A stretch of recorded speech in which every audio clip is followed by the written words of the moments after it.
आजिर यही भिडटी रे ब्लाउज को परफेक्ट फिटिंग करने शिखा। तो चलते भिडटी को स्टार्ट करवा। प्रथम आम बैक पार्ट को सीधा करके रखा, ताऊपर फ्रंट पार्ट को आम उल्टा करके रखिनबा। तापर दुई पट साइड रू आम शोल्डर को आधा इंच लाखे मार्क करके सिलाई करनबा। तो देखंतु मु गोटे साइड रो शोल्डर सिलाई करनेली। बर्तमान आम आरपट साइड रो शोल्डर को भी आधा इंच हिसाब रे सिलाई करनबा।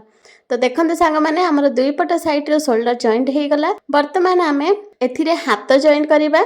तो से जो आमर शोल्डर रो सिलाईटा अच्छी हाथर मझी सेंटर को रखा। आउ मझी सेंटर रे दीटा पेन लगे नबा।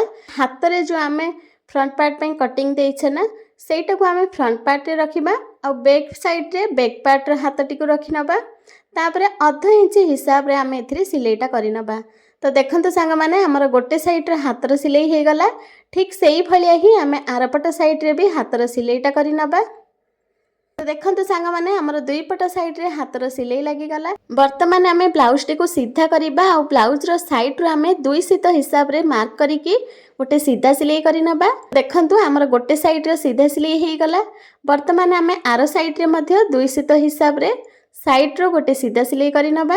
देखो सांग माने हमर ब्लाउज रो सीधा साइड रे दुई पट साइड रो दुई सीध हिसाब रे सिलाई हो गला। वर्तमान आम ब्लाउज रे साइड फिटिंग करबा। तो सेति पई प्रथम अंटार माप नबा। तो अंटा आमर अच्छी ये 7 इंच। तो 7 इंच रे मार्क करबा। आउ आमर छाती अच्छी 8 इंच। तो 8 इंच रे मार्क करनबा। आ मोरी अच्छी आमर 5 इंच। तो 5 इंच रे मार्क करनबा। देखंतु सांग माने हमर लाइन टे एकदम सीधा आसीछि। एबे एई लाइन ऊपर ही आमे प्रथमे सिलाई करनबा। तापरे लाइन थारु दुई सूता छाड़ी के दुई तीनटा सिलाई एथिरे आमे करनबा। ताहले कस्टमर जेबे भी मोटा हेबे तो एई सिलाई टी को खोली के से आराम से ब्लाउज टी को पिंधि पारिबे। ठीक अछि। तो देखंतु सांग माने हमर लाइन टी केते सीधा आसीछि। तो ठीक एई भलिया ही आमे आरपट साइड रे मध्ये सिलाईटा करनबा। तो अंटा अछि हमर 7 इंच। 7 इंच रे मार्क करबा। छाती अच्छी आमर 8 इंच। 8 इंच रे मार्क करबा। आ हाथर मोरी अच्छी 5 इंच। तो 5 इंच रे मार्क कली। वर्तमान लाइन टी को सीधा करके एथिरे आमे सिलाई करनबा। तो देखंतु सांग माने आपनक सामना रे मु फिटिंग सिलाईटा लगेली। आ हमर लाइन टी केते सीधा आसीछि आपण निजे देखि पारुथिबे। तो देखंतु सांग माने हमर एपट साइड रो ब्लाउज रो मध्ये सीधा सिलाई आसिला।